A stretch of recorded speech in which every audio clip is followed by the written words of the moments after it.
Before we begin, let me ask you this. Have you ever witnessed a moment so small, so ordinary yet so full of heart that it quietly changed the direction of someone's entire life?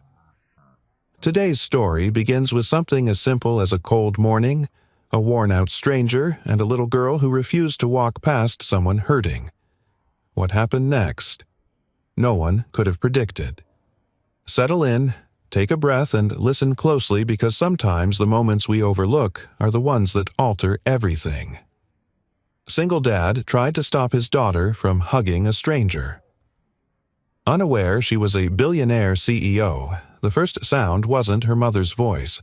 It was the thin, metallic beep of the heart monitor, steady, stubborn, almost cruel in how it kept going while everything else inside Alexandra Hayes felt like it was breaking apart. A soft hiss followed the ventilator, forcing air into lungs too tired to breathe on their own. Nurses whispered near the doorway. A rolling cart squeaked somewhere down the ICU hallway. Fluorescent lights hummed above her like tired bees. Every sound pressed against Alexandra's skull as she stood frozen beside the hospital bed, hands buried in the pockets of her wool coat shoulders, trembling from a night without sleep. Her mother's breaths rattled under the oxygen mask. Shallow, fragile.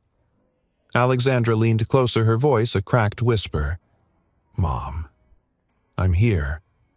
She felt the warmth of her mother's fingers slip between her own. A weak squeeze, a final spark. Her mother's voice came out thin and papery, but the conviction was unmistakable. "Don't let work turn your heart to stone, Alex." A pause. A deeper struggle. "One day you'll see. Power won't save you. Kindness will." Then another sound, a long, flat tone. The kind of sound that empties a room. The kind that steals the world out from under you. The heart monitor held its scream. Somewhere behind her, a doctor called out instructions. Feet shuffled. A cart bumped the bed. But Alexandra heard none of it. Just that piercing, endless note. Her mother's hand grew still in hers. And something in Alexandra's chest simply buckled. The tone cut abruptly when someone pressed a button. Silence filled the room like a fog. She's gone. The thought didn't speak. It fell. Heavy as a brick, blunt as truth. By the time dawn crawled over Seattle, Alexandra stepped out of the hospital as if pushed by an invisible hand. The automatic doors whooshed open behind her, too cheerful for a morning like this. Outside, wind scraped along the sidewalk. Cars hummed past on wet pavement. The whole world moved with a rhythm she couldn't match. Her phone vibrated in her coat pocket for the 5th time. She didn't want to answer, but she did. "Alexandra, we have an emergency," the chairman's voice snapped through the line. "Quarterly numbers are disastrous. Investors are panicking. We need you in the boardroom by 9. If you're not here, we'll need to discuss alternatives." She swallowed. Her throat burned raw. "My mother passed away 3 hours ago." "I'm sorry for your loss," he said, but there was no pause, no breath, no respect. "Nevertheless, the company needs leadership. Victor says you missed several meetings already." As if on cue, another notification buzzed a message from CFO Victor Stone. "If you can't make it in, Alex, I'll take care of things." Something in that line felt like a hand sliding into her pocket and taking her name with it. Alexandra hung up before she said something she'd regret. She didn't call a car, she just walked. Her boots slapped against damp concrete with uneven rhythm. A bus rumbled by, cold air washing over her face. Her vision blurred from exhaustion, grief, and the weight of a world she didn't want to carry anymore. She didn't know where she was going until she saw the bus stop bench empty, metal, quiet. She sat down. The frame of her mother's photograph wrapped inside her bag pressed against her ribs like a heartbeat. And finally, she let go. Her sobs came in waves, soft at first, then louder, shaking her entire body. Breath snagged in her throat. People passed by, their footsteps quickening when they noticed her hunched form. No one stopped, no one asked, except a small pair of feet that slowed, then turned. A block away, Noah Carter tightened his grip on the tiny hand holding his. "Stay close, sweetheart." and remember what we talked about." His voice carried that warm gravel only a working man earned over years of early mornings. "No hugging strangers. Even if they look sad.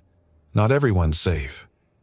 Grace, 6 years old and Sunshine in a puffy jacket, skipped along beside him. Her laughter chimed against the echo of passing cars. "I know Daddy," she said, but her voice softened when she heard something else. Quiet, broken sobs drifting from the bus stop ahead. Noah tried to steer her past the bench quickly. He didn't want her heart pulled toward strangers' pain. He knew too well how deeply she felt things. But Grace stopped. Not stubbornly, instinctively. "Daddy."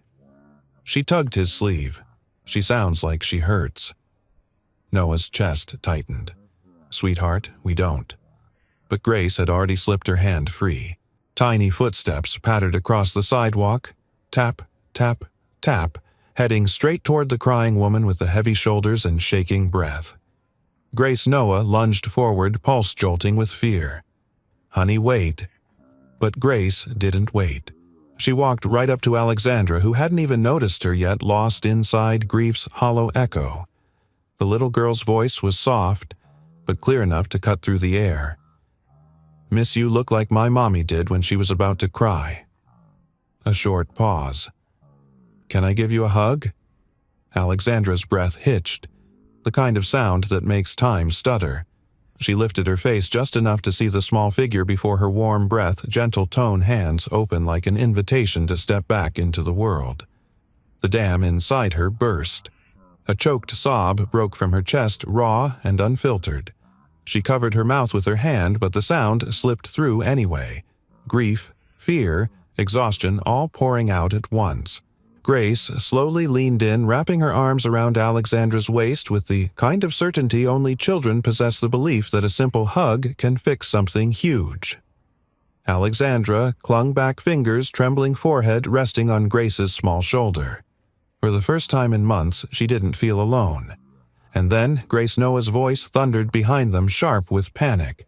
His boots thudded fast across the pavement, breath rushing out in alarm.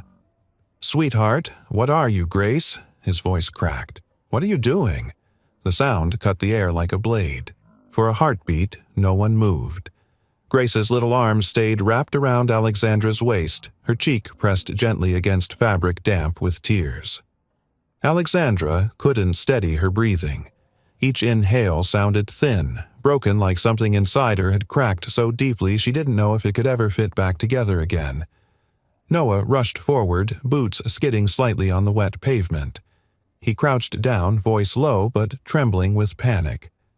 "Sweetheart, you can't just—" He stopped when he finally saw Alexandra's face, her tear-streaked cheeks, her reddened eyes, the way she clutched the small child as if Grace were the first warm thing she'd touched in days. Noah's tone softened without him deciding it. "Ma'am, I'm so sorry. She shouldn't bother you." Alexandra shook her head hard, trying and failing to wipe her face quickly. "She's not bothering me," she whispered. Her voice almost didn't make it out. I haven't been hugged since my mom went into the hospital. It's been months." Her breath wavered with the confession. Noah shifted awkwardly. He wasn't good at navigating strangers' grief, he barely knew how to manage his own. Grace pulled back just enough to look up at Alexandra with big, honest eyes. "Daddy says crying helps let the sad stuff out so the happy stuff can come back." Her voice was so matter-of-fact it felt like truth carved into stone. Alexandra's chest tightened. She cupped the back of Grace's head gently, the way you touch something pure when you haven't felt purity in a long time. "Your daddy sounds very wise," she murmured. From beside them, Noah rubbed the back of his neck. "Well, I don't know about wise. Mostly just trying to get us through each day." "Each day is enough," Alexandra said quietly, echoing something her mother once whispered during chemo. A beat of silence followed, soft, strangely warm, despite everything. Noah cleared his throat. "Look, we were just on our way to grab something warm to drink. Maybe you." He hesitated, not wanting to overstep. You want a coffee? Or anything?" Alexandra blinked, surprised by how foreign kindness felt on a morning like this. She straightened a little, smoothing her coat out of habit. "Yes," she said, though her voice still trembled. "Coffee would be good." "Great," Noah replied, relieved she didn't recoil. "There's a little place next to the farmer's market." He reached for Grace's hand, but the girl kept hold of Alexandra's fingers instead. Alexandra looked startled, but Grace only smiled as if this connection made perfect sense. "I'm Grace," she announced proudly. Alexandra replied, using the shortened name instinctively, the version that didn't carry CEO weight. "Just Alex." Noah gave a polite nod. "I'm Noah." Together they walked down the street, Noah on one side, Alexandra, and Grace on the other. The air was crisp, Seattle's usual blend of ocean salt and wet asphalt. As they neared the farmer's market, noise swelled around them, friendly chatter, a busker strumming soft chords, the shuffle of people sorting produce. Life breathed louder here. They entered a small coffee stand. Steam hissed. A grinder whirred. Someone laughed loudly nearby. The warmth coated Alexandra's cold, aching chest. Noah ordered a black coffee for himself, hot cocoa for Grace, and turned to Alexandra. "What would you like?" She hesitated, not because she didn't know, but because no one had asked her a simple human question in what felt like forever. "Latte," she whispered. "Extra foam." They walked out with warm cups, the heat seeping through their fingers. Grace sipped her cocoa loudly, humming with delight. As they passed a fruit stall, Grace tugged on Alexandra's sleeve. "Can you show me how to pick a good apple? Daddy always picks the mushy ones." "I do not," Noah protested under his breath, but Grace ignored him. For a moment, Alexandra's grief paused just long enough for something gentler to slip in. "My mom used to teach me," she said, kneeling beside Grace and lifting an apple. She pressed it lightly near the stem, tapped it near the base, and held it to her nose. "You check for firmness and a bright smell. A good apple smells alive." Grace copied her, sniffing dramatically. "This one smells like sunshine." Alexandra laughed quiet, surprised by the sound. Noah watched them from a step away, brow furrowed. "You know a lot about apples." "Farm life," Alexandra said quickly. "Before everything became complicated." He studied her for another beat, noticing how her sadness didn't erase her poise, her clarity, her almost effortless confidence. She looked nothing like someone who slept outside a hospital chair all night, nothing like someone lost on a bus stop bench. "What do you do for work?" he asked casually. Alexandra's shoulders stiffened. "Computers," she said vaguely. "A lot of staring at screens." Grace handed her a perfectly chosen apple. "For you, to make your heart feel less heavy." Alexandra took it carefully as if the fruit were fragile. "Thank you, sweetheart." They kept walking until they reached a resting area near a towering corporate building. A large LED screen suddenly flickered to life above them. A narrator's crisp voice boomed through hidden speakers, Orion Dynamics, a message from our CEO, Alexandra Hayes. Alexandra froze. Noah looked up first. On the massive screen, Alexandra appeared sleek hair, immaculate suit posture, straight as steel. Her voice came next. Confident, polished, sharp, the very opposite of the shattered woman standing beside him. Grace pointed, delighted. "Daddy?" "She looks like Miss Alex." Noah's breath stalled. He turned slowly, looked at Alexandra, real, trembling, vulnerable. Then back at the screen, powerful, commanding, untouchable. The two versions slammed together in his mind. And suddenly, everything made a terrible kind of sense. The exhaustion, the guarded answers, the weight behind her eyes, her mother's death, the pressure in her voice, the dread in her silence. He spoke barely above a whisper, but the words seemed to echo louder than the narrator's booming voice. "Wait. You're." The LED screen continued its corporate monologue behind them. but the world around the three of them went absolutely still. For a moment, Alexandra didn't breathe. The LED screen above them kept playing its glossy corporate message, her voice, her posture, her perfectly measured confidence flooding the plaza with polished authority. But down on the street, wrapped in a too-large coat, fingers trembling around a paper cup of cooling latte, she stood exposed. Noah stared at her as if the ground had shifted beneath him. And in many ways, it had. "You're—" he whispered again, unable to say the name out loud. Alexandra Hayes, Billionaire CEO. The woman whose face graced magazines' investor decks and late-night financial shows. The woman whose decisions moved markets. The woman who'd built Orion Dynamics into a titan. Alex swallowed hard. Her throat felt scraped raw. She didn't answer because she didn't have to. Her silence was confirmation. Grace blinked innocently up at both of them. "Daddy, she is the lady on the big TV." Noah exhaled slowly, almost a sigh, almost disbelief. He rubbed his jaw, processing far more than a simple surprise. Because the truth wasn't that Alexandra was a CEO. The truth was that the woman crying alone at a bus stop wasn't supposed to be one. "Why didn't you say anything?" he asked softly. Alexandra looked down at her shoes at the sidewalk still damp from morning drizzle. "Because I didn't want to be her today." The sentence slipped out fragile and painfully honest. Noah nodded, once not fully understanding yet, but understanding enough. "Come on," he murmured. "Let's sit for a minute." They moved to a quieter corner near some benches where the hum of traffic softened and the buzz of the farmer's market faded into a distant lull.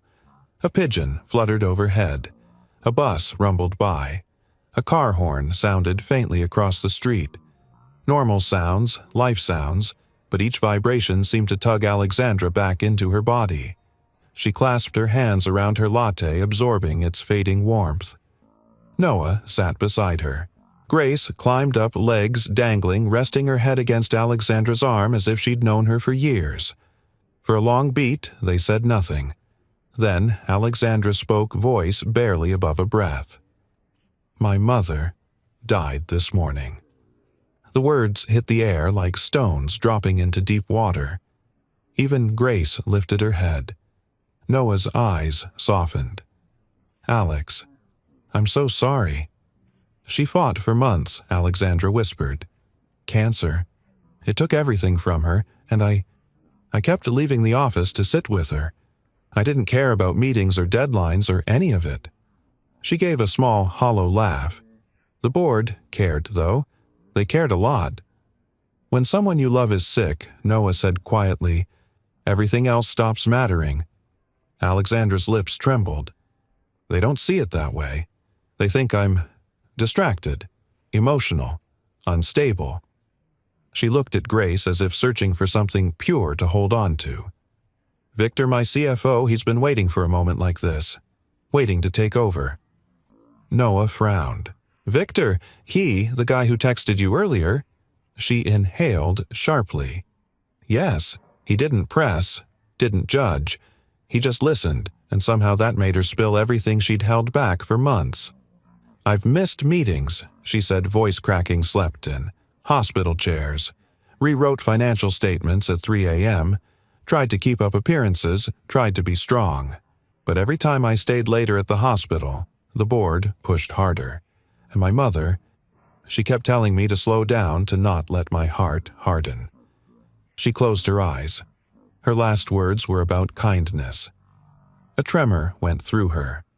Her chest tightened. For a moment, she couldn't breathe.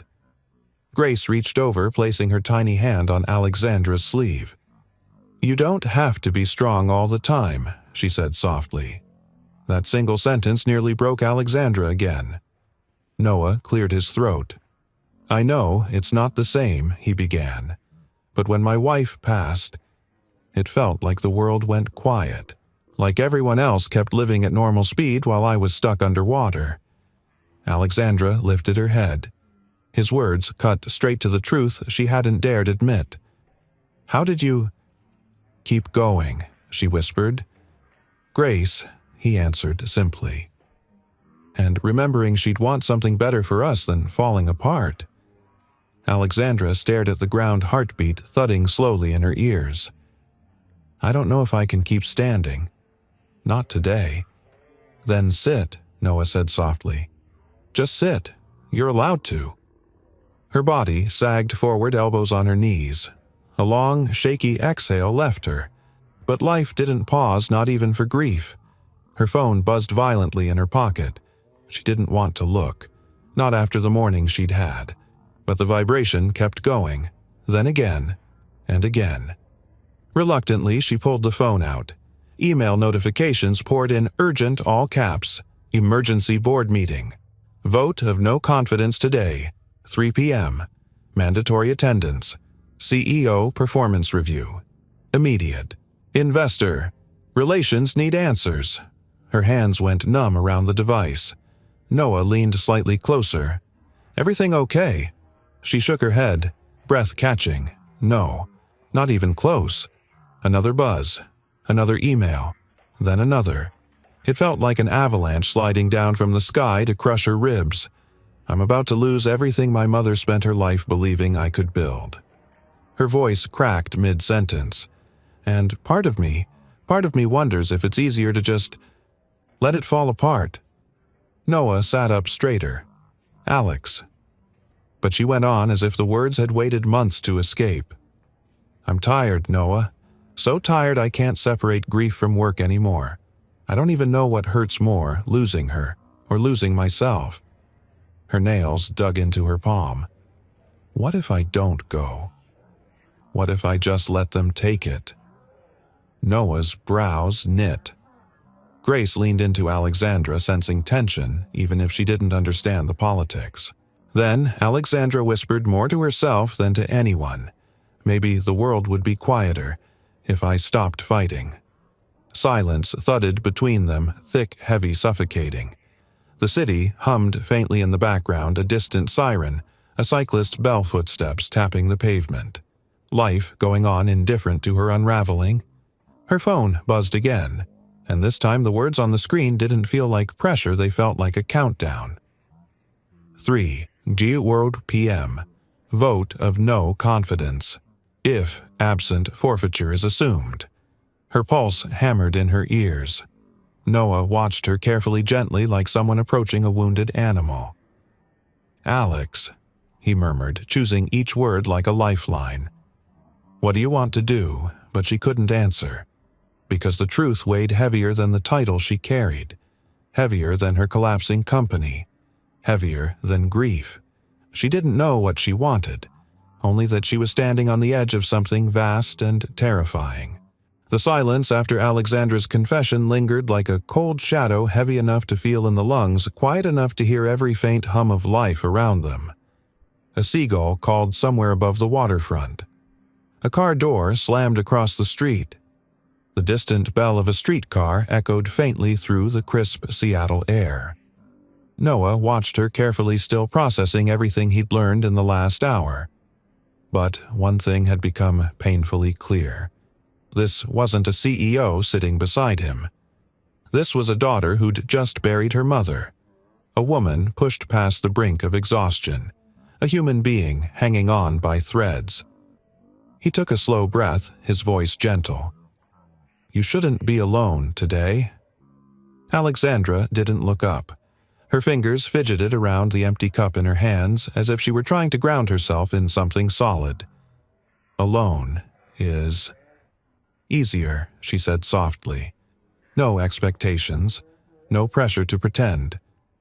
Grace, in her tiny earnestness, leaned against Alex's arm again. We don't make you pretend, she murmured. The words hit Alexandra harder than she expected. Her eyes stung. Noah hesitated, then made a decision that felt instinctual. Come with us, he said quietly.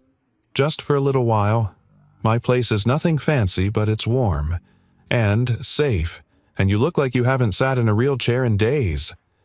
Alexandra lifted her head, startled. Noah, I don't want to intrude. You're not, he said. You're someone who needs a place to breathe. Grace nodded emphatically. Come home with us, Daddy makes the best grilled cheese. It fixes everything." A shaky laugh escaped Alexandra, weak but real, and in that tiny crack of light the decision formed. "Okay," she whispered. "Just for a while." The drive was short. Noah's truck rattled a bit, the kind of sound that comes from years of honest work. Alexandra sat in the passenger seat, hands clasped so tightly her knuckles paled. Grace hummed behind them, tapping her boots against the seat rhythmically. The neighborhood Noah lived in was modest old homes, porches with wind chimes, the distant bark of a neighbor's dog. When Noah opened the door, a warm scent drifted out, the faint spice of old wood, the clean trace of laundry detergent, the subtle sweetness of crayons. Grace darted inside. "This way, Miss Alex." The living room was small but alive, toys on the rug, books stacked unevenly on the coffee table, a soft blanket thrown over the couch. A small radio played classic hits quietly in the background, warm, nostalgic, comforting. Nothing like the sterile, echoing space Alexandra returned to every night in her penthouse. She stepped inside slowly, as if afraid she might break the space with her grief.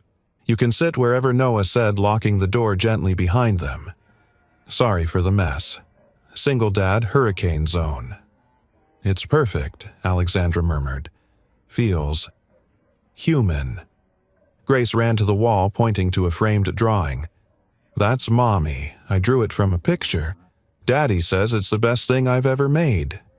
Alexandra approached the drawing, her breath catching. The childlike lines, the bright colors, the love poured into every stroke. It hurt and healed at the same time. "She was beautiful," Alexandra whispered. "Still is," Noah said softly, almost reverently. "Just not here." Alexandra didn't push him. She understood the landmine of loss too well. After a few minutes, they settled around Noah's small kitchen table. Grace showed Alexandra her art album, pages filled with sunshine landscapes, stick figure families, rainbows, and memories only a child could paint honestly. Each page pulled a faint smile from Alexandra, her shoulders relaxing by degrees. But then the conversation shifted. Not forced, not rushed, just a natural drift from small moments to the heavier truths. Noah poured her a glass of water. "Tell me about the meeting they're calling." Alexandra sighed, rubbing her forehead. "It's not just a meeting. It's a vote. Victor's been pushing the board for months, waiting for me to slip. My mother's illness, grieving. It all gave him ammunition. And if you don't show up," Noah asked quietly, "I lose my seat, effective immediately." She swallowed. "And I think part of me was ready to let it go today." Noah leaned back, his expression unreadable at first, but then he spoke carefully. "Running never fixed anything for me. Not after my wife passed.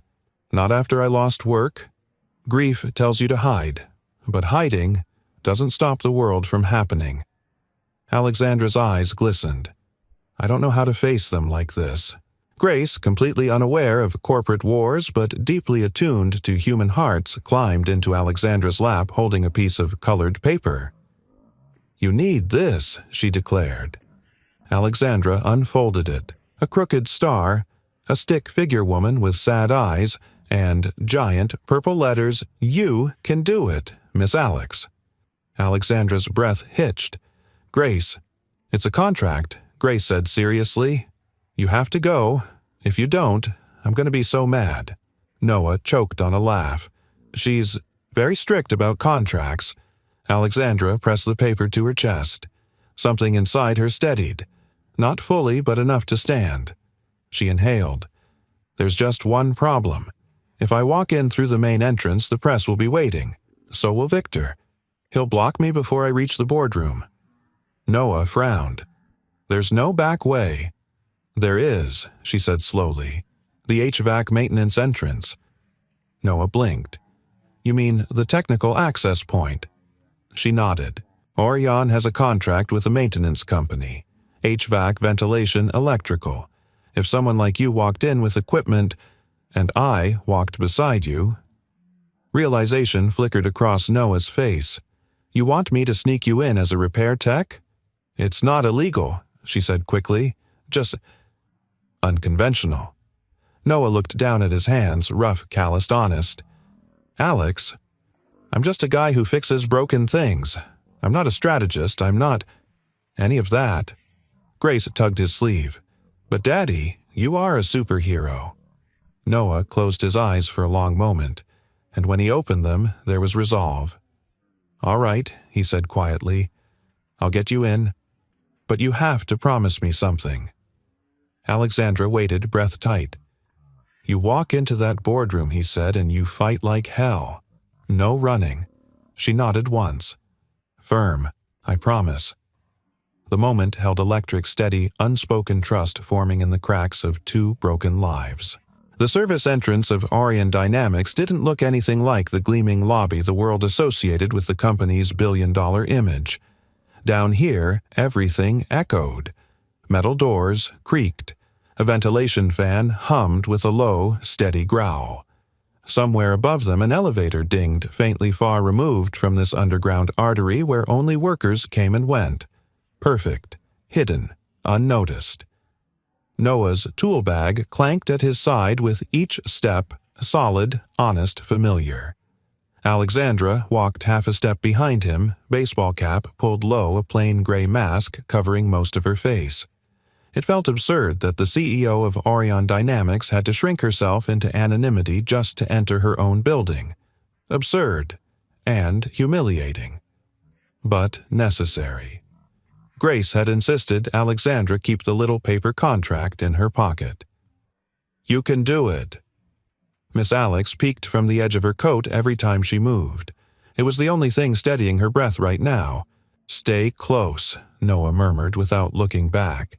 Cameras won't question me, but still, just keep your head down. The metal door groaned open as he swiped his contractor badge. The hallway beyond was chilly air, thick with the scent of sterilized machinery and industrial coolant. Alexandra felt a knot form in her stomach. This is what I've come to, she thought, sneaking into my own company like a criminal. Noah must have sensed her spiraling thoughts. His voice softened. We'll get you to that boardroom. One step at a time. His calm grounded her far more than he realized. On the 63rd floor, a very different door opened. Inside the executive security suite, CFO Victor Stone studied the live feed from various floors, his jaw sharp as glass eyes narrowed with suspicion. A junior security officer approached him, tablet in hand. Sir, movement in the technical corridor on B2. A maintenance worker and someone else entering the HVAC wing. Victor leaned forward. Someone else we can't see her face. Cap and mask. Victor's lips curled slightly, not a smile. Something colder. Zoom in. The grainy feed sharpened enough to show a tall man in navy work pants, and beside him a woman with unmistakably elegant posture even in plain clothing. Her hand briefly pushed hair behind her ear, an elegant, practiced motion. Victor's eyes darkened. Print that. Send it to IT. I want every camera angle between that hallway and the service elevators.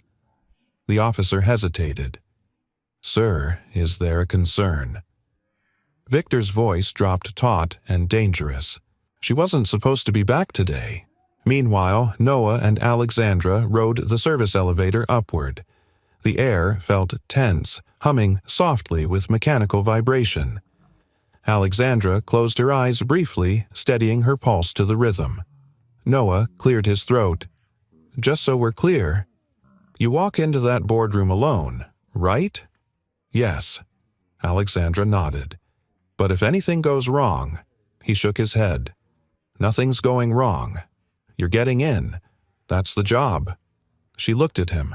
Really looked at him, this man who met her only hours ago, who had no reason to stand with her. Yet did anyway. Thank you, she whispered. Noah only nodded, eyes forward. The elevator chimed doors sliding open. Cold, recycled air washed over them. The corridor was nearly empty, just the distant hum of servers and the faint click of someone typing in a side office. Alexandra reached out and gently took back the small folded paper Grace had given Noah earlier. I'll need this, she said quietly. He managed a half-smile. "It's the most important document you'll carry in there." She slipped it into her coat hand, lingering over it like a small prayer. Then she stepped toward the hallway that led to the boardroom. Her steps echoed. Every breath burned a little. This is it, she thought. Fight or lose everything. The boardroom felt colder than usual, sleek glass-lined with the faint hum of city life muffled behind thick windows. Chairs scraped as board members adjusted themselves. Papers rustled. Someone tapped a pen impatiently. Alexandra entered quietly. Heads turned. Some expressions softened with surprise, others hardened with calculation, and one Victor showed a flicker of irritation she wasn't supposed to see. "You decided to join us," he said smoothly, masking his frustration. "We were just discussing your performance." Alexandra sat. "Then let's begin." But she never fully got the chance. Because 10 minutes into the meeting, after the probing questions, the veiled accusations, the overly rehearsed concern, Victor's phone buzzed. He glanced at the notification and his eyes lit with something wicked. With a reluctant sigh, he addressed the room. "I wasn't planning to bring this up," he lied, "but it appears we have another issue." He tapped his tablet. The screen on the wall flickered. A blurred image appeared. A service hallway. A maintenance worker. And Alexandra caught mid-gesture as she handed him a folded piece of paper. Gasps rippled through the room. Victor stepped forward, tone dripping with sympathy. "It seems our CEO has been engaged in questionable interactions with outside contractors, at a time when investor confidence is already fragile." Alexandra froze. "Victor, that is not what— Oh, I'm not accusing," he said with a faux innocent shrug, merely presenting what security found. One board member whispered, "A payoff." Another murmured, "Is that why she avoided the front entrance?" A third, unstable behavior. Emotional compromise.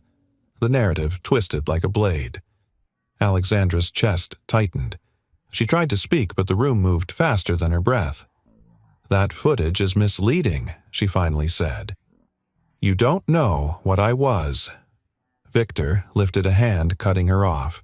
"Alexandra, this is about trust. And right now, the optics are disastrous." The word optics struck her harder than the accusation. She felt her mother's warning echo faintly, "Don't let work turn your heart to stone."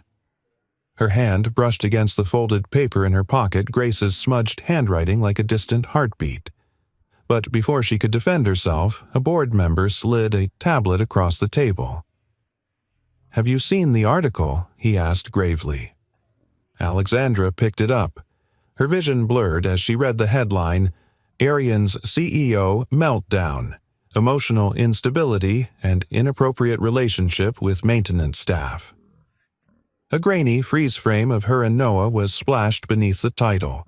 Her pulse dropped, her stomach hollowed, the oxygen felt thin. She looked up, faces blurred her ears, ringing with humiliation and rage and disbelief. Outside, somewhere in the building, a printer hummed quietly. A door clicked shut. Life went on indifferent to her unraveling. Then her phone buzzed. Another link, another copy of the article. Shared, forwarded, trending. As she stared at the screen, a cold dread ran through her. Victor had orchestrated this, and he wasn't done. Across the table, he watched her with perfect calm.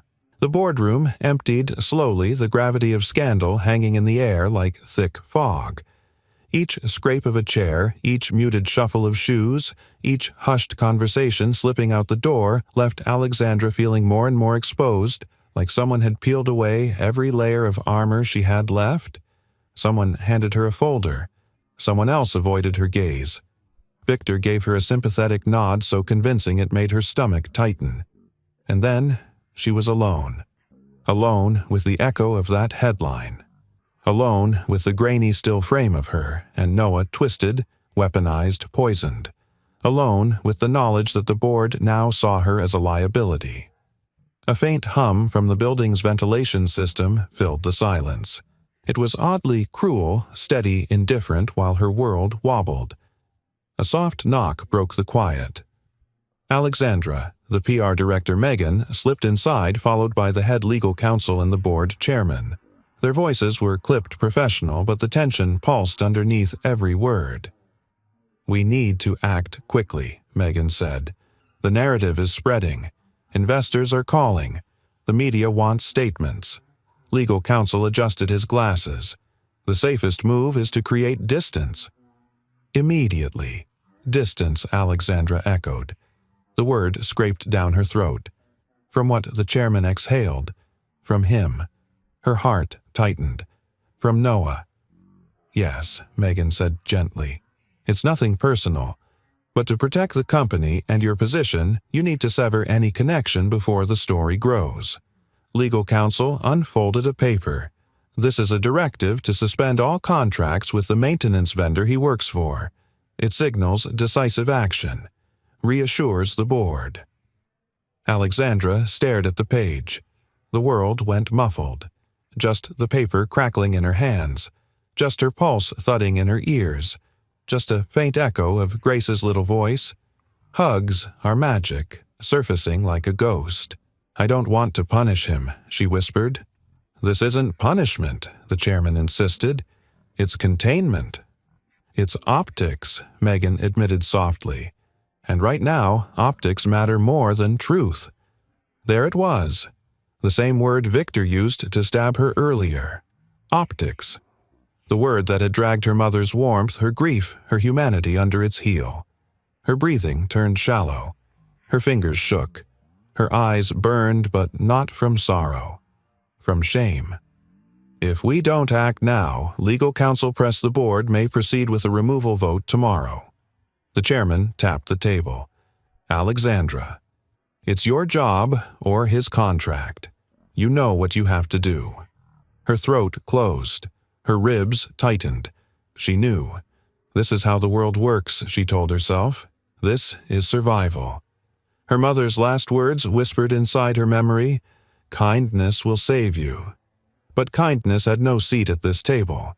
She lowered her pen hands, trembling, and signed. The sound of the pen scratching across the paper rang sharp in the room like metal scraping bone. The final stroke of her signature landed hard. A decision made. A cost paid. A man's livelihood cut cleanly and silently in the name of saving her own. When she looked up, no one congratulated her. Because this wasn't victory. This was damage control. And the damage was hers. Across town, Noah stood beneath the harsh fluorescent lights of a commercial building's basement. His hands were deep inside an old HVAC unit wrench, twisting steadily as he coaxed life out of stubborn machinery. The familiar clinks and clicks steadied him, the simple, honest rhythm of work. His phone buzzed in his pocket. He wiped his hands on his pants leg and answered. "This is Carter." A woman's voice came through corporate practice. "Mr. Carter, we're calling to inform you that your employer's contract with Arian Dynamics has been terminated effective immediately." He blinked. "Terminated. Why, we can't discuss internal decisions. You'll receive formal notice shortly." "Wait." But the line clicked dead. No second explanation, no apology, no humanity. Just silence. Noah lowered the phone slowly. A sick heaviness settled in his gut. Another buzz. Then another. 2 more clients canceled, the ones who relied on his reputation with Arian. He felt the loss like physical blows. His breath trembled. He steadied himself on the HVAC unit, eyes closed, jaw tightening until it ached. "What the hell is happening?" he whispered to the empty room. He drove home in silence, every red light feeling longer than the one before. The truck rattled not from its age but from the weight across his shoulders. When he walked inside, Grace raced toward him. "Daddy." "Did Miss Alex call? Are we seeing her again?" Noah swallowed. His voice came out thin. "I don't know, sweetheart." He hung his coat, sat heavily on the couch. pulled forward the stack of bills he'd hoped he wouldn't need to face today. One by one, he added up numbers that didn't care about feelings. The quiet of the house pressed around him, only interrupted by Grace's crayon scratching gently as she drew another picture on the floor, humming softly to herself. He glanced at her small shoulders, her wide hope, and the shame deepened. I never should have let them get involved, he thought.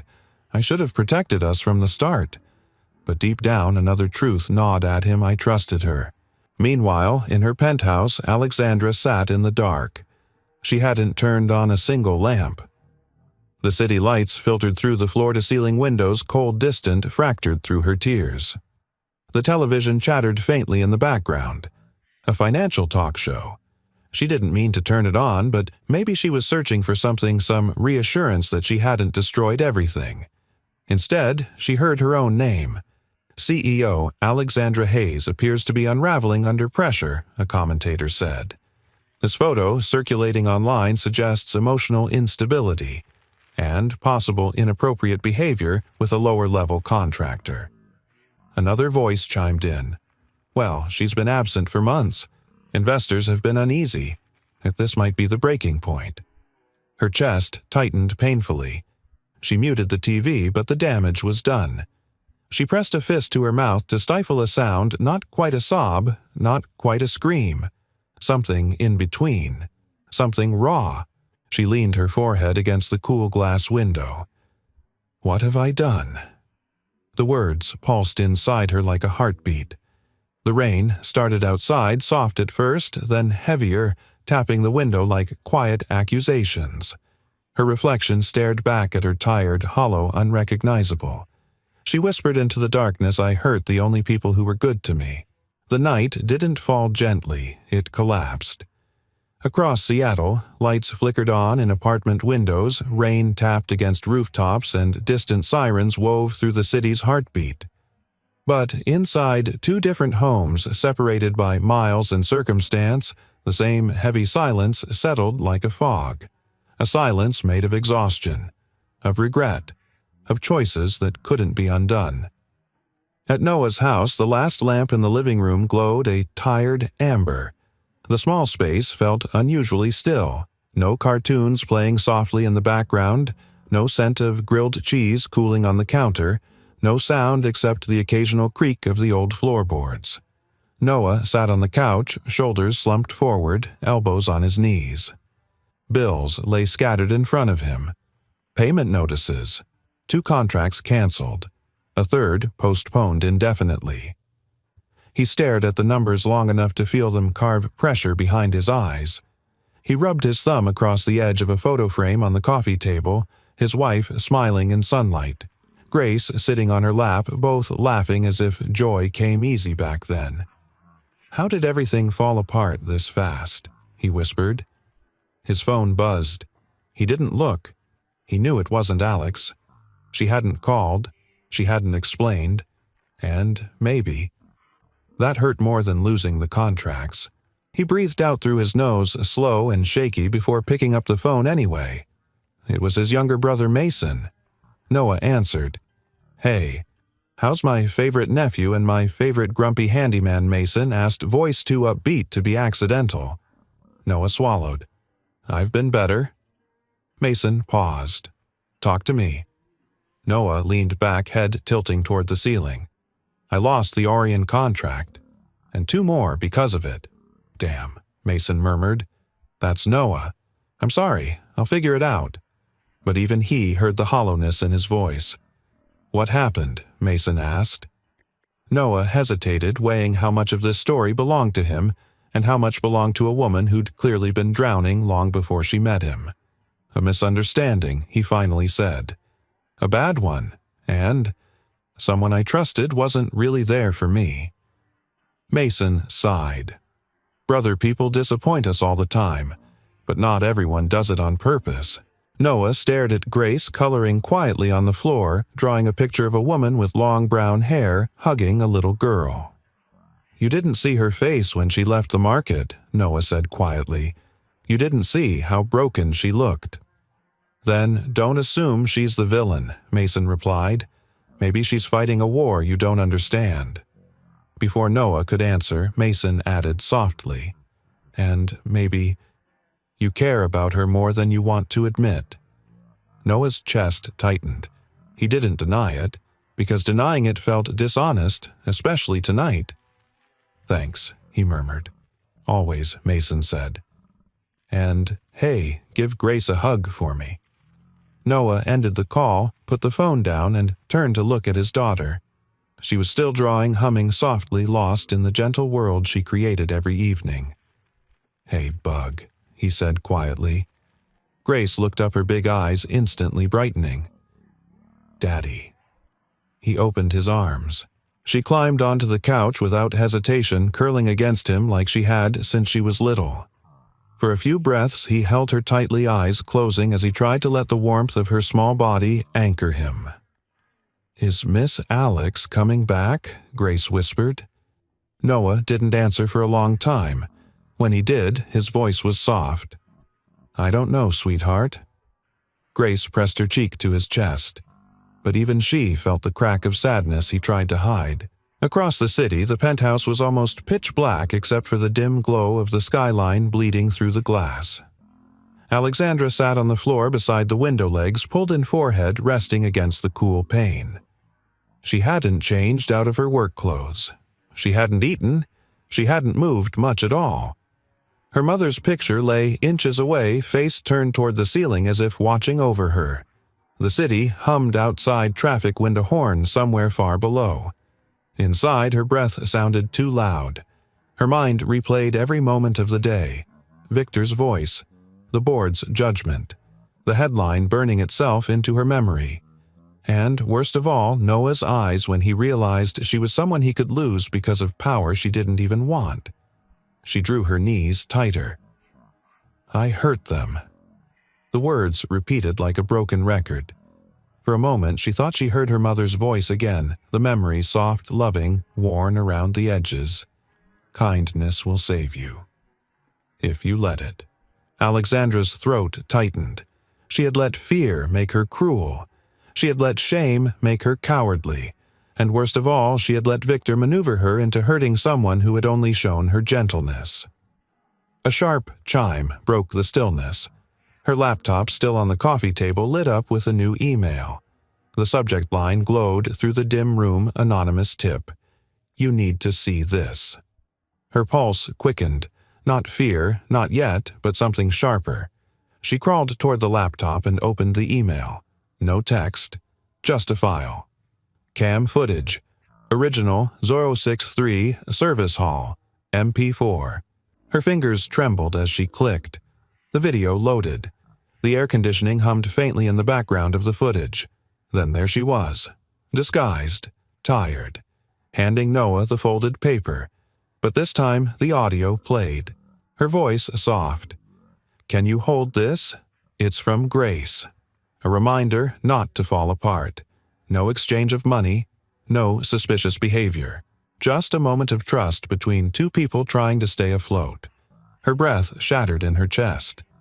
Another file appeared below. It logged timestamps proving the video had been edited, doctored, altered at Victor's request. A heat rose slowly in her throat. Not anger. Rage. Clear, focused, righteous rage. Her mother had always said there were two kinds of breaking points, one that destroyed you and one that reformed you. This one felt like rebirth. She closed the laptop, slowly wiped her eyes with the back of her hand, and whispered to the empty penthouse, "I'm done running." The rain outside tapped the window harder, almost insistently, as if urging her forward. Her phone buzzed with another email. More fallout, more noise. But she ignored it. Because tomorrow she would fight. Not to save her title. Not for optics. Not for power or pride. But because Noah and Grace had given her something rare, a moment of pure humanity. And she had broken it. Now she would fix it. The email notification blinked once more in the corner of her laptop screen, tiny but insistent like the spark of a turning tide. Alexandra didn't sleep. Not a second. Not a blink. The rain that had hammered the penthouse windows for hours finally eased into a soft mist, But the quiet didn't soothe her.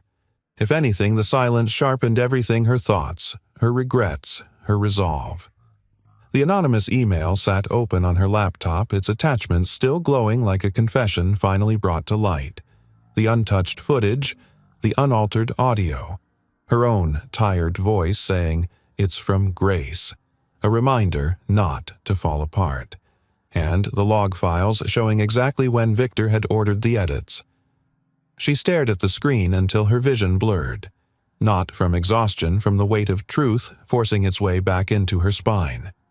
Finally, she straightened, closed the laptop, and whispered through a tight throat, "No more running." She stood. Her legs felt stiff but grounded. She grabbed her coat, her mother's photograph, and one more thing: Grace's little contract still folded carefully in her pocket. "You can do it, Miss Alex." A child's handwriting, a child's faith, a lifeline more powerful than any shareholder vote. Alexandra exhaled, steady and sure. "I'm going to fix this," she whispered, and she stepped out the door. Noah wasn't asleep either. He sat at his kitchen table in the half-dark, the overhead light turned off, the only glow coming from the old stove clock blinking 3:27 a.m. The room felt heavy, like the air itself didn't know how to move without dragging pain across his chest. Bills still lay scattered across the table. His phone lay face down, and Grace had fallen asleep on the couch, clutching a crayon in her small hand. Noah rested his head in his palms. He hadn't cried, not fully, not loudly, but there were moments that night when his throat closed so painfully he had to clench his jaw until it passed. He felt foolish, betrayed, used, and worst of all, he missed a woman he barely knew. He didn't understand why that part hurt the most. He stood to turn off the lamp when a soft knock echoed through the quiet house. 3 gentle taps. Not demanding, not frantic, but trembling, like the person outside wasn't sure they deserved to be heard. Noah froze. The knock came again. He walked to the door, cautiously barefoot on wood floors worn by years of living. His hand brushed the doorknob. He opened it. And there she was. Alexandra Hayes stood in the gray pre-dawn light, her hair damp with leftover mist, her coat clinging to her like a second skin. She looked exhausted, truly, painfully exhausted, but something else flickered in her eyes. Determination, humility, and a kind of fragile courage that made Noah's breath catch. "Noah," she said softly, "I'm sorry for the hour. I didn't know where else to go." He didn't speak. Couldn't. Not yet. Then he noticed her hands shaking. "I made a mistake," she whispered, voice cracking. "A terrible one." He swallowed, keeping his tone steady. "Alex, what are you doing here?" She drew a trembling breath and held out her phone. "I need you to see something." He hesitated, then took it. The file open on the screen was the original footage, the one that showed Alexandra handing him Grace's drawing. Not money, not anything inappropriate. The audio played softly in the quiet hallway. "Hold this for me. I'm afraid I'll tear it if I keep it." Noah looked up sharply. "There's more," she said, voice barely above a whisper. She opened the log files, next the edits, the timestamps, the digital fingerprints proving Victor had manipulated everything. Noah stared at the screen as the truth cracked open in front of him. His breath stilled, his jaw clenched, his heart stumbled. When he finally looked at her again, Alexandra's eyes glistened with unshed tears. "I let fear control me," she said, "and shame, and pressure, and I made a decision that hurt you, hurt your company, hurt your daughter." Her voice broke. "You trusted me, and I threw that away because I was too scared to stand up." Noah's chest tightened, not in anger, in recognition, because grief had made him hide too. Alexandra stepped closer, not too close, giving him room to pull away if he needed. "You don't owe me forgiveness," she whispered. "I'm not here to fix what can't be fixed. I'm here to tell you that you were right. Running doesn't solve anything." She swallowed hard. "And tomorrow morning the board is voting on whether I stay at Orion. I'm going to fight Noah, Really fight, not for them, for me, for the people I've hurt, for what's still good in this company. Her next words came out like a plea she'd been holding back for hours. But I can't do it alone. Noah looked at her steadily, at the woman who had broken under pressure, at the woman who was trying, really trying to make amends. "You're asking me to help you," he murmured. She nodded, slowly, deliberately. "I'm asking you to stand with me," she said, "not as a tech worker sneaking me through a hallway, but as someone who reminded me that my heart still works, that I'm still human." Her voice softened. "I know I don't deserve it, but will you be there? Just be there, with me, tomorrow, when it matters." The house was silent except for the soft ticking of the wall clock. Noah glanced toward the living room where Grace slept, curled beneath a blanket. Then back to Alexandra, rain-damp, exhausted, honest in a way that left no room for manipulation. He felt something shift inside him, something long dormant, something simple and steady. He stepped aside, opening the door fully. "Come in," he said quietly. Alexandra exhaled a soft, shaky sound of relief as she stepped over the threshold. Noah closed the door gently behind her. Then she turned to him, voice barely more than a breath. "So, will you stand with me tomorrow?" Noah held her gaze. "Yes," he said. "I will." She blinked, overcome, but before she could speak, a sleepy voice drifted from the couch. "Miss Alex, you came back." Grace sat up, rubbing her eyes, then grinned. "I told you, hugs are magic." Morning came quietly with a pale kind of light, the kind that makes the world feel like it's holding its breath. Inside Noah's house, the small kitchen hummed faintly as he brewed coffee, the scent warm and grounding. Grace sat at the table, swinging her feet, munching on cereal, humming a tune. The normalcy of it all contrasted sharply with the storm waiting downtown. But for the first time in days, Alexandra didn't feel like she was drowning. She sat on the couch, half-dressed for battle, a tailored navy suit, but without the polished armor she usually wore. Her hair wasn't slicked back into a corporate knot, it fell naturally around her shoulders. She didn't hide the faint shadows under her eyes. She didn't cover the evidence of sleepless nights or heartbreak. She looked real, human, and stronger for it. She checked the time. We should leave soon. Noah stepped from the kitchen, smoothing down the front of a charcoal gray jacket that didn't quite fit the way business attire was meant to, but on him it carried an honesty money couldn't buy. He fumbled with the tie Grace insisted he wear. "Hold still," Daddy Grace said, hopping down and expertly straightening it like she'd done it 1,000 times. "You look perfect." Alexandra smiled softly at the scene, a small fragile warmth blooming in her chest. Her voice was gentle as she reached for her bag. "Thank you again," she said to Noah, "for being here. For everything." "We're not alone today," Noah replied simply, "and that makes it easier to walk in." Grace grabbed her backpack. "Can we go see your big office now?"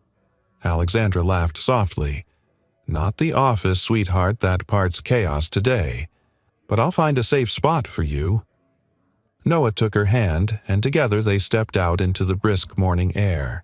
Orion Dynamics towered above the Seattle skyline like a glass giant, sleek, imposing, exuding a kind of polished confidence that Alexandra no longer recognized as her own.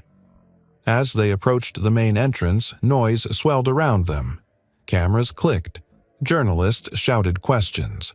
3 security guards moved quickly to hold back the crowd. "Ms. Hayes, did you bribe a contractor? Are you stepping down today? Is it true your CFO plans to take over? Is the company collapsing? Are the rumors about emotional instability?" Accurate, Alexandra didn't flinch. Not today. She held her head high, moving forward with quiet strength. Noah walked just behind her, steadying her presence in the storm, Grace clutching his hand with wide, curious eyes. The lobby doors slid open with a soft whoosh. the calm inside a sharp contrast to the chaos outside. A young receptionist gawked. "Ms. Hayes, Duabuyu, we didn't expect it's all right," Alexandra said gently. "Just point me to the conference floor." The elevator ride felt long and silent. The faint thrum of cables, the soft beep of passing floors, Noah's steady breathing, Grace's little fingers tapping against her backpack, all of it felt like a countdown. When the doors opened, the air changed instantly. The boardroom floor was colder, still, tense. Alexandra placed a hand briefly on the glass railing, grounding herself before she walked into the lion's den. "You ready?" Noah asked quietly. She met his eyes, a small nod, and then she stepped inside. The boardroom was full, every seat taken, every gaze sharp. Papers rustled, laptops clicked, and an undercurrent of anticipation pulsed through the room like static. Victor stood near the front, impeccably dressed, composed, wearing a look of barely masked triumph. His voice was syrup-smooth as he opened the meeting. "Thank you all for assembling on short notice. Given recent developments, it's imperative we address Ms. Hayes's conduct." "You mean your conduct," Alexandra said calmly, interrupting him. A ripple went through the room. Victor blinked. "Excuse me." Alexandra walked to the center of the room, shoulders squared, voice steady.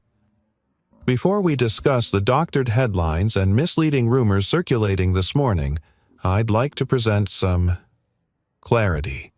She tapped the remote. The screen behind her lit up.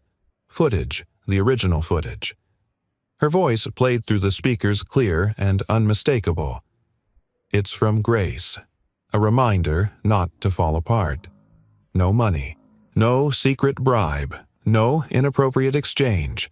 Just a tired woman holding on to kindness." Victor stiffened. "Where did you get sit down?" Alexandra said sharply. More ripples. The chairman leaned forward. She clicked again.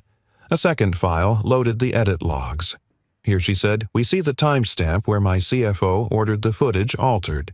Here's the overwritten file. Here's the metadata. Here's the transfer trail. And here," she clicked once more, "is the security authorization he used to distribute the doctored version to media contacts before this meeting was even scheduled." Murmurs erupted. Several board members exchanged horrified looks. One whispered, "My God." Victor's mask cracked just slightly. "This is absurd," he snapped. "You think anyone will believe they will," Alexandra replied softly. "Because it's the truth, and because I no longer intend to protect a culture that thrives on manipulation." She turned to the board. "I've made mistakes. I've been grieving. I've been overwhelmed. But I did not bribe anyone. I did not act improperly, and I will not let my mother's last months be used as a weapon against me." Her voice grew stronger. "I am here today not to apologize for grief, but to demand accountability for deceit." The chairman cleared his throat. "I believe a vote regarding Mr. Stone is appropriate." Victor's eyes widened. "You can't." "We can," Alexandra said, standing firm. "And we should." The vote took minutes. Barely that. Victor Stone was suspended pending a full investigation. Security escorted him out. He didn't speak another word, but the hatred in his eyes was unmistakable. When the door clicked shut behind him, the tension in the room deflated like a punctured lung. Board members exhaled. Some looked relieved, others embarrassed. "And what of your position, Ms. Hayes?" one member asked quietly. Alexandra met every gaze with quiet fire.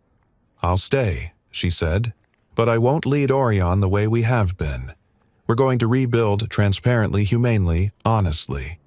If that's not the direction this board wants—" She paused. "Then you may vote me out." The room fell silent. Then the chairman nodded. "No vote is necessary.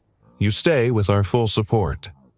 For the first time in days, Alexandra's knees nearly gave out, not from weakness but from relief so sharp it almost hurt.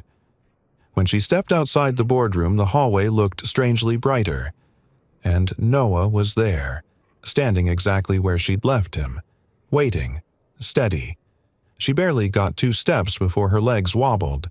Noah caught her gently. "It's done," he asked. She nodded, breath shaky. He didn't ask for details. He didn't need them. Then, from down the hall, Grace's voice echoed proudly. "See, I told you she could do it." 3 months passed quietly, steadily, like the slow exhale after a storm you weren't sure you'd survive. Orion dynamics didn't transform overnight. Buildings don't crumble and rebuild in a day. But something subtle, something human had begun to pulse through its glass and steel heart. It started with sound. Not the clipped heels of executives rushing through hallways, not the constant ping of urgent emails, not the sterile corporate hush, but laughter. Soft at first, awkward, then genuine warm, contagious and unfamiliar to the floors that once felt like marble mausoleums. On a mild Seattle morning, Alexandra stepped out of the elevator onto the 42nd floor, coffee in hand, hair loosely tied back, a laptop tucked under her arm. She no longer wore the rigid armor of a CEO trying to prove she belonged. Her suit was understated comfortable, the kind of clothing worn by someone who had nothing left to hide. "Morning, Ms. Hayes," a receptionist called cheerfully. Alexandra's answering smile was real. "Morning, Hannah." She paused near the wellness center, her idea born from nights spent in hospital corridors and grief-soaked mornings. Inside, employees chatted quietly over herbal tea. A therapist led a small breathing session. A bulletin board displayed resources for mental health, childcare, bereavement support. Orion was becoming kinder. Not gentler in its ambitions, but more honest about the people behind them. And at the root of this new culture were 2 ghosts. Her mother, Noah's late wife. Between their stories, Alexandra had carved out a new vision, a company that refused to treat its people like cogs. She stepped into her office, smaller now by choice. The sprawling, penthouse-like corner suite had been traded for a modest, glass-walled room filled with soft light and less distance. On her desk sat a framed drawing, a woman with long brown hair holding hands with a little girl in a yellow dress. Grace's artwork titled in purple crayon, "Miss Alex and Me." She touched the frame gently. A soft knock at the door pulled her back. Noah stepped in holding 2 coffees, looking both slightly out of place and completely at home. He wore work boots and a simple button-down sleeves rolled to the elbows. "Brought the good stuff," he said. "The cafeteria brew still tastes like it's punishing me for my sins." Alexandra laughed, warm, surprised at herself. "I'll alert procurement." He handed her the cup and took a seat. His presence had become a quiet constant in her life. Not loud, not dramatic, just steady. He didn't work at Orion full-time. He didn't want to join the corporate world. Instead, he took a part-time consulting role, building the company's new family support initiative, lending his experience as a single dad to help shape policies that would outlast them both. But more than that, he was her anchor, her reminder of the world beyond boardrooms. Still, neither of them had crossed the line between friendship and something deeper. Not out of fear, but out of respect, out of patience, out of a mutual understanding that some hearts needed time to learn how to be brave again. "How's Grace doing at school?" Alexandra asked, sipping her coffee. "She likes first grade," Noah said.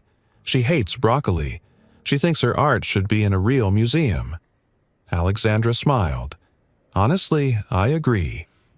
Noah chuckled softly, then glanced at her. "How about you, big week coming up, right?" Her expression shifted. "Yes. The global expansion proposal. That's the one that's going to have you flying everywhere." She nodded. "Tokyo, London, Toronto. It's important. Could open new markets, create thousands of jobs. But it means being gone," he finished gently. She didn't answer at first. Her gaze drifted to Grace's drawing. After everything that happened, she said slowly, "I don't want to disappear again. Not from this company. Not from the people who matter." The words hung in the air, soft, charged. Noah held her gaze.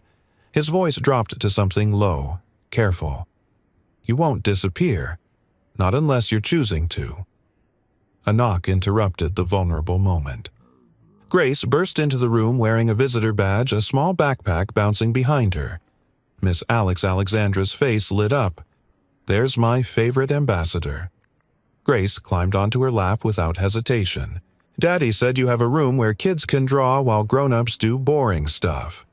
Alexandra laughed. "It's not boring. It's strategic alignment." Grace blinked at her. "Boring, grown-up stuff." Noah rubbed his forehead. "She's a ruthless critic." "Absolutely," Alexandra agreed. Grace opened her backpack and pulled out a drawing. "Can we put this on your wall too?" It was a picture of 3 stick figures, a tall woman, a tall man, and a smaller girl between them holding hands. Alexandra froze. Noah's breath caught. "That's you and Daddy and me," Grace announced. "It's our team picture." Something in Alexandra's chest tightened painfully and beautifully at once. "Of course we can put it on the wall," she whispered. Grace beamed, hopped down, and trotted toward the art corner. Noah watched her go, then turned back to Alexandra this time with an expression shadowed by something more complicated. He cleared his throat. "Alexandra," he began slowly, "there's something I've been thinking about." She lifted her eyes to his. Hope flickered, fear followed. She didn't know which would win. Then he hesitated, and the pause said everything. Fear. Fear won. He leaned back in his chair, withdrawing slightly. Maybe it's not the right time to say anything. The moment tightened like a fist between them. Alexandra forced a small smile, gentle but bruised. "It's okay. You don't have to." The air grew thick with unspoken words. Grace returned, bursting the tension like a soap bubble. "Miss Alex's daddy says we get donuts later." Alexandra laughed softly, grateful for the distraction, but a quiet ache settled beneath her ribs. Later that evening, as she tidied her office, her assistant handed her an itinerary for the International Expansion Project. "Your travel schedule," the assistant said. "They'll need your approval by tomorrow." Alexandra held the papers. Tokyo, London, Toronto. 3 months of flights, meetings, hotels, 3 months away. She felt the weight of it before she even made a decision. When she stepped out into the twilight hallway heading toward the elevator, she heard a soft voice tug at her sleeve. "Grace." "Miss Alex. If you go far away, who will eat donuts with me on Saturdays?" The question hit deeper than Grace could possibly know. Alexandra knelt so they were eye level. "I'm not sure yet, sweetheart." "Daddy gets sad when people go away," Grace whispered. "I do too." Alexandra's heart splintered quietly. Before she could answer, Noah turned the corner, noticing the heaviness in both their faces. "Everything okay?" he asked. Alexandra stood smoothing her coat. "Yes, I'm just thinking about some choices." Noah nodded, but something unspoken passed between them, a weight neither had named. And as they walked toward the exit together, Grace skipping ahead, Alexandra felt a question echo in her chest. "If love comes back into your life, will you be brave enough to reach for it?" The elevator chimed. Grace tugged Noah's sleeve hard enough to echo down the hallway. "Daddy," she asked, bright, innocent, sharp as truth, "do you love Miss Alex?" Noah froze. The next Saturday arrived with the soft hum of early morning birds calling from telephone wires, a breeze brushing over the sound, the distant creak of vendors setting up stalls at the farmer's market. It was the same market where everything had begun, where a stranger with heavy eyes had cried on a bus stop bench and a little girl with a fearless heart had offered her a hug. Now, months later, the world felt different. Softer, steadier, and somehow miraculously full again. Alexandra walked through the familiar rows of stalls holding a small bag of produce. Her steps were slow, thoughtful. She inhaled the scent of fresh apples and warm pastries, listened to the murmur of weekend chatter, allowed the sounds to wrap around her like a comforting quilt. but underneath the calm beat a quiet ache. In less than a week, she was scheduled to leave for Tokyo. After that, London, Toronto. A whirlwind of expansion meetings, pitches, and responsibility. Exactly the kind of opportunity she once would have seized without hesitation. But now she felt a tug, something inside her whispering, "Do not run so far that you lose what you finally found." She paused at the apple stand, the same one where she had shown Grace how to pick a good apple. The memory rose gently, the weight of the fruit in her palm, the scent of sweetness, the faint smile she'd carried for the first time in months. Alex. She turned. Noah and Grace stood a few feet away, framed by the soft morning light. Grace wore her yellow jacket, her hair tied in 2 uneven pigtails. Noah looked both nervous and relieved to see her, as if he had rehearsed several versions of this moment, but none of them felt quite right. Alexandra's heart fluttered. She managed a small, warm smile. "Hi." Grace ran to her first, wrapping her arms around Alexandra's waist. "You didn't go yet," she said proudly, as though she'd willed it herself. "No," Alexandra whispered, brushing a hand over Grace's hair. "Not yet." Noah stepped closer, hands in his pockets. His voice was gentle. "We thought we might see you here. This place," Alexandra said softly, glancing around. "It's become something like home." Grace immediately nodded. Because of donuts, Alexandra laughed a sound that felt like sun breaking through clouds. "Yes, sweetheart, because of donuts." Then the laughter faded into a quiet, tender silence. The kind where people who care about each other stand on the edge of something unspoken. Noah cleared his throat. "Can we walk?" She nodded. They strolled down the market's central aisle, Grace bouncing ahead of them, stopping at every booth to inspect flowers or candies or carved wooden trinkets. The breeze shifted. A guitarist strummed a slow, soothing melody nearby. The world felt gentle, ready. Finally, when Grace ran ahead to pet a vendor's friendly dog, Noah spoke. "About what she asked me last time," he said. "You know, in the hallway." Alexandra's breath caught. "Noah, you don't have to, I do," he said quietly. She stopped walking. He did too. People passed around them, but in that moment the world felt suspended, like everything else had stepped aside to let this one truth take shape. Noah exhaled slowly, eyes fixed on hers. "I was scared," he admitted. "Scared to say the wrong thing. Or say the right thing at the wrong time. Losing someone teaches you to measure every word, every step, like everything is breakable." Alexandra's throat tightened. "I understand." But he continued, taking a small step closer. "I don't want fear deciding my life anymore. Or yours. Or Grace's." He paused, searching her face as though memorizing it. "Alexandra, I care about you. In ways I didn't expect. In ways I didn't think my heart could open up to again."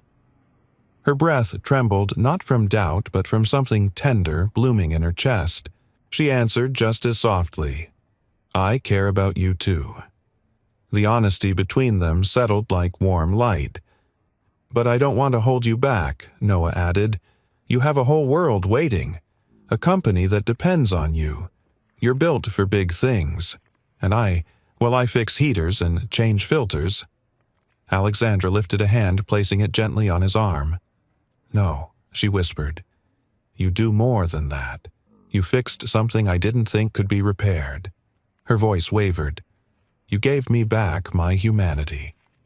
The weight of that truth steadied him, but something heavier still lingered between them. "But you're leaving," he said quietly. Maybe she replied. Maybe his brows lifted. She took a deep breath, eyes softening. I needed to know what I was choosing. Was it ambition, duty, survival? And I realized, I've spent so much of my life choosing what I thought the world expected from me. Her gaze flickered to where Grace knelt on the ground, tying a flower around the dog's collar. "But this," she whispered, This is the first time I've wanted something just for myself." Noah's heartbeat stumbled. "And what is that?" he asked. Alexandra reached into her bag and pulled out a small, simple box, but instead of handing it to him, she knelt down right there beside the apple stand, her motion slow, deliberate. Noah's breath caught sharply. People around them paused. Even the guitarist's melody seemed to drift into a gentler chord. Inside the box was a plain, silver ring. Nothing extravagant, nothing flashy. Just sincere. She didn't hold it toward him. She held it up for him to see. A symbol, not an obligation. "Noah," she said softly, voice trembling with emotion. "You taught your daughter how to pick good apples, but you also taught me how to choose trust again, how to choose meaning, how to choose people." Her eyes shimmered. "So I'm choosing you, if you'll choose me too." For a moment, Noah's knees simply gave in. He knelt down in front of her, breath unsteady. "Alex." "I thought my heart was out of room," he said, voice thick. "But it turns out it was just waiting for you." Grace squealed behind them. "I knew it. I knew it." Laughter rippled around the nearby stalls. Vendors smiled. Someone clapped. Because this wasn't just a proposal, it was a homecoming. Noah slid the ring onto Alexandra's finger, his hands shaking with tenderness. She leaned forward, forehead touching his eyes closed, breath mingling. Grace wrapped her arms around both of them in a tight, exuberant hug. "I told you," she giggled against their shoulders, "hugs are magic." And maybe she was right. Orion's culture shifted from fear to compassion. A new charitable fund named after Alexandra's mother and Noah's wife helped families facing medical hardship. Employees received real support, real flexibility, real humanity. Noah, Alexandra, and Grace moved into a modest home filled with laughter pancake mornings and donut Saturdays. They still visited the farmer's market every week, still picked apples together, still held hands like the world couldn't shake them anymore, because it couldn't. Not after everything they'd survived, not after everything they'd healed. A single hug had started it. One moment of kindness from a child who believed that softness was strength. And in the end, the narrator would say in a warm, closing breath, "Sometimes the thing that keeps us alive isn't power, but kindness, the kind we give and the kind we allow ourselves to receive. A love story reborn, a family remade, a heart restored. A second chance chosen, earned, and held gently forever." And that brings us to the end of today's story, a story about kindness, second chances, and the quiet power of choosing love even when the world feels heavy. If there's one message you take away from this journey, let it be this. Sometimes the smallest act of compassion, a hug, a gentle word, a simple moment of understanding, can change the direction of an entire life. Healing doesn't always come from grand gestures. Sometimes it begins with choosing to be soft in a world that keeps asking us to be hard. Now, I'd love to hear from you. Have you ever witnessed a moment of kindness that changed someone's path? Or lived through a chapter in your own life where compassion made all the difference? Share your stories in the comments. Your experience might be the encouragement someone else needs today. And before you go, tell me, where in the world are you listening from? I always love seeing how far these stories travel and how many hearts they reach. If you enjoyed this video and want more heartfelt healing stories like this, make sure to subscribe to the channel, leave a like, and click the notification bell so you never miss a new episode. Thank you truly for spending your time with this story. Your presence, your comments, and your support mean more than you know. Until the next story, take care of yourself, be kind to one another, and I'll see you again soon.